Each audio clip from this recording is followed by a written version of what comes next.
जी हाँ, आज हम इस अद्भुत दिन गुड फ्राइडे पर पहुंच गए हैं। दुख से सराबोर एक दिन, और फिर भी एक ऐसा दिन जो अद्भुत प्रेम से ओतप्रोत है। मानव इतिहास में बेजोड़ प्रेम, ईश्वर का प्रेम आपके लिए। नमस्कार, मैं हूं क्रिस्टोफर सिंह और आज के ताजा कार्यक्रम में एक बार फिर आपका स्वागत है। अगर आप इस हफ्ते ताजा के दौरान मेरे साथ जुड़ पाए हैं तो आपको पता होगा कि हम यीशु और बरअब्बा के रिश्ते पर बारीकी से नजर रख रहे हैं, और इसकी एक अच्छी वजह भी है। उस दिन दोनों पिलातुस के सामने गए, यीशु जो पाप से अनभिज्ञ थे और बरअब्बा जो पाप के समान दोषी था। आइए संक्षेप में याद करते हैं कि बरअब्बा कौन है। एक हत्यारा, एक विद्रोही, निर्विवाद रूप से दोषी, और फिर भी फसह के पर्व पर वो आजाद हो गया।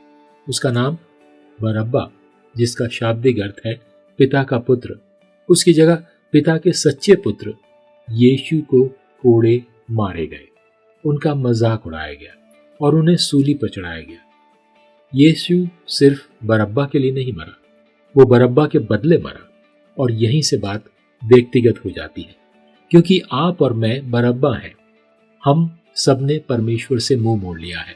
हम सब असल बात समझने से चूक गए हैं।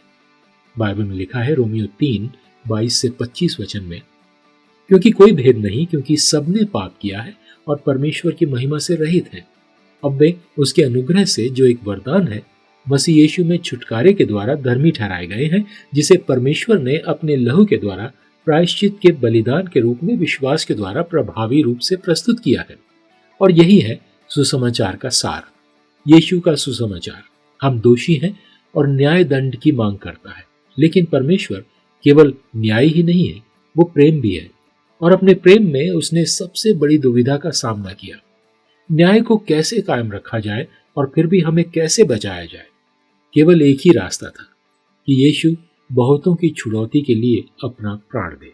ये लिखा है मत्ती उसका 20 अध्याय 28 वचन में, ताकि परमेश्वर के अनुग्रह से वो सबके लिए मृत्यु का स्वाद चख सके। इब्रानियों 2:9 में उस क्रूस पर यीशु ने आपके और मेरे पाप सहे।